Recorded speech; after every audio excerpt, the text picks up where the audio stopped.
अरे भाई, ये बिला वजह डॉक्टर की फीसें भरना, वक्त का और पैसे का ज़िया करना, इसकी क्या ज़रूरत है? डॉक्टर्स ने कहा कि वो तो कहेंगे। वो क्यों नहीं कहेंगे भाई? वो तो कहेंगे। उन्हें फीसें जो बनानी है अपनी। डॉक्टरों की फीसें अलग, अल्ट्रासाउंड के पैसे अलग। अरे पता भी है ये अल्ट्रासाउंड की लहरें कितनी खतरनाक होती हैं बच्चे के लिए। हकीम साहब बता रहे थे कि वो पिछले मोहल्ले में जो खातून रहती है ना, उनकी बहू भागे दौड़े जाती थी अल्ट्रासाउंड करवाने। बच्चे का दिमाग ही चलना बंद हो गया। ना बाबा ना, मैं ये जुल्म अपने पोता पोती के साथ नहीं होने दूंगी। तुम्हें कोई तकलीफ हो, कोई परेशानी हो तो बता देना, दिखा देंगे डॉक्टर को। बिला वजह ऐसे फीसें भरना और वक्त ज़ाय करना, इसकी कोई ज़रूरत नहीं है। फैसल ने कहा था कि अरे फैसल को क्या पता, वो तो पागल है। उसने कितने बच्चे पैदा किए मैं बताऊंगी उसको क्या करना है क्या नहीं करना। कोई ज़रूरत नहीं है बिला वजह डॉक्टरों के पास जाने की, समझी?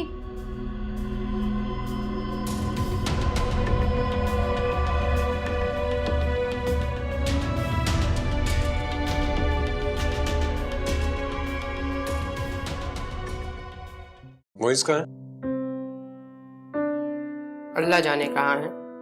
पहले तो आते जाते बताता था कहाँ आ रहा है कहाँ जा रहा है। अब तो सारी राजदारियां सिर्फ और सिर्फ अपनी भाभी से होती हैं उसकी। वो अपनी सोलो एग्जीबिशन में गया है। तुम डॉक्टर के पास गई थी? मैंने मना कर दिया था। अरे जब कोई मसला ही नहीं तो डॉक्टरों की फीसें भरने का क्या फायदा। कोई मसला होगा तो मैं खुद ले जाऊंगी। ठीक है, ये आप लोगों का डिपार्टमेंट है, जैसे आप लोगों को बेहतर लगे।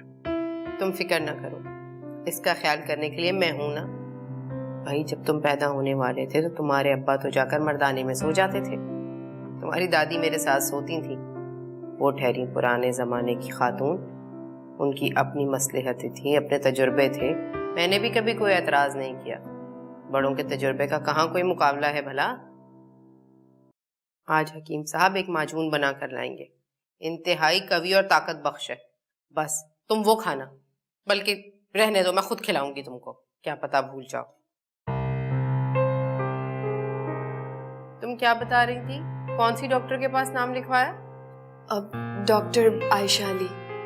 हाय हाय, ये क्या कर दिया तुमने भाई? पता भी है वो इस शहर की सबसे महंगी डॉक्टर है। अरे मैंने तो सुना है 50-50 हजार रुपए लेती है वो आम डिलीवरी के। और अगर ऑपरेशन पर नौबत चली गई तो बात तो लाखों में चली जाएगी। क्या फर्क पड़ता है हमें? हम कौन सा ये पैसे अफोर्ड नहीं कर सकते? नहीं कर सकते हो, मगर तुम्हारा पैसा है, संभाल के रखो, कल को बच्चों के काम आएगा। बच्चों का क्या है, बच्चे तो घर पे भी पैदा हो जाते हैं। अब तुम दोनों की दफा कौन मुझे अस्पताल लेकर भागा था? सालन ठंडा हो रहा है, मैं गरम करके लाती हूँ। अब मेरी बात बुरी लगी होगी तुमको, तभी तो ऐसे उठ के जा रही हो। सुनो, तुम जाओ खाना गर्म करके लाओ। जी। और अम्मी जब वक्त आएगा तो हम देखेंगे, अभी इस बात पे बहस करने की कोई जरूरत नहीं।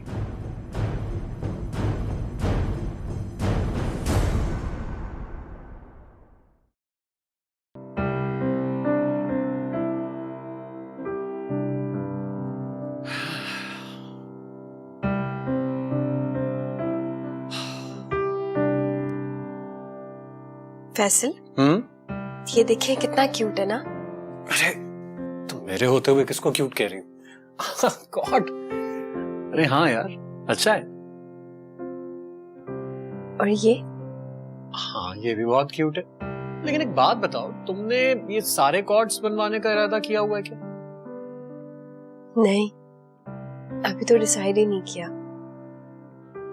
अच्छा सुनो, तुम्हारे पैरों की स्वेलिंग ठीक हुई है क्या? जी। मुझे लगता है तुम अपने खाने पीने का कुछ खास ख्याल नहीं रख रही हो। फ्रूट्स वगैरह तो नहीं खा रही ना तुम? प्लीज यार, अटेंशन दो इस चीज को। ख्याल रख रही हूँ अपना। नवाल, तुम खुश तो हो? मैं बहुत खुश हूँ फैसल। आपकी जरा सी तवज्जो अम्मी की सारी जातियां बुला देती है। देखो, अगर कोई मसला है तो तुम मेरे साथ शेयर कर सकती हो। नहीं, कोई मसला नहीं है। मैं जानती हूँ आपकी मुझ पर तवज्जो एक तरफ और माँ की मोहब्बत एक तरफ। मैं नहीं चाहती अम्मी के खिलाफ मेरी शिकायतें सुनकर आप फिर से मुझसे दूर हो जाए, क्योंकि माँ का झूठ भी औलाद को सच ही लगता है। हेलो, कहाँ खो गई? अम्मी तुम्हारा ख्याल नहीं रखती? जी बहुत ख्याल रखती हैं। तो फिर तुम चुप चुप क्यों रहती हो? मुझे ज्यादा बोलने की आदत नहीं है, या शायद आपको सामने बिठाकर आप ही को सोचने की आदत पड़ गई है। नवाल, तुम अपने दिल की बात मुझसे शेयर क्यों नहीं करती? तुम्हारे दिल में जो भी आता है तुम मुझे बता सकती हो, और मैं तुम्हें यकीन दिला रहा हूं कि मैं तुम्हारी बात को समझूंगा। बात किया करो मुझसे। जी। अरे अरे अरे, कौन हो तुम लोग? कहाँ घुसे चले आ रहे हो? अरे अम्मी, परेशान होने की जरूरत नहीं है, इन लोगों को मैंने बुलवाया है। नवाल ने कॉट मंगवाया था। कॉट मंगाया था? कॉट की क्या जरूरत भाई? यार ये सामने सीधे हाथ पे कमरा, वहां पे रख दो। आइए। सही है भाई, जो दिल में आए करो, हमसे पूछने वाला होता कौन?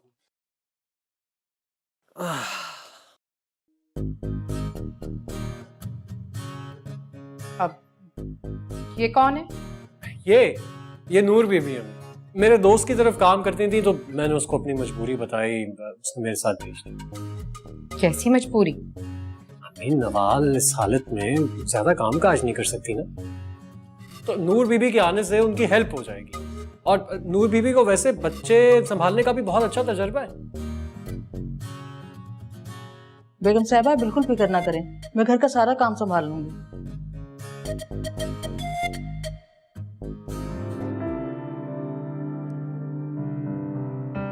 कैसा लगा तुम्हें? बहुत अच्छा, लेकिन अभी तो काफी टाइम है, आप इतनी जल्दी क्यों लेके आ गए? तुम ऐसे इतने इनमाक से देख रही थी, इतने शौक से देख रही थी, मैंने सोचा क्यों ना तुम्हें सरप्राइज किया जाए। तुम बहुत अच्छी हो नवाल। Thank you.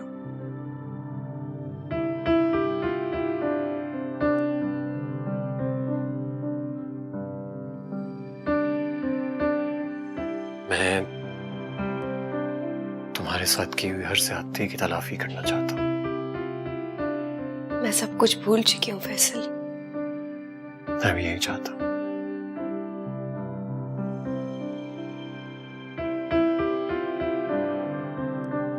अच्छा सुनो, मैं ये सोच रहा था कि हमारा बेबी जब भी आएगा इंशाल्लाह, तो वो इस कॉट में कितना अच्छा लगेगा, क्यूट सा।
सुनिया, तुम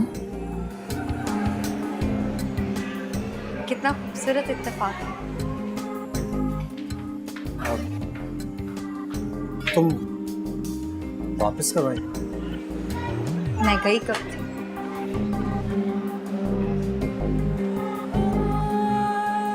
चलो अच्छा है, तुम अपनी शादीशुदा जिंदगी में सेट हो गए।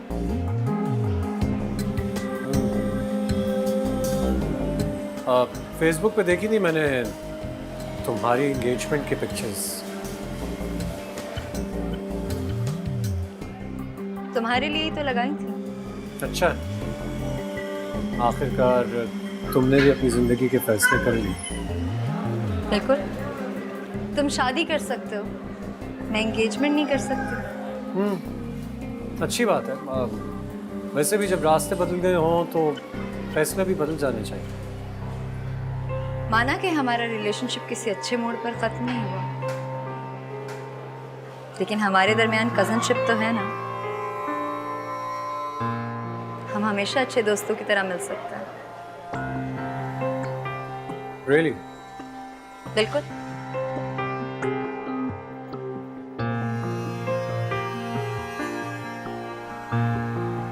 Okay, see you. Yeah, sure.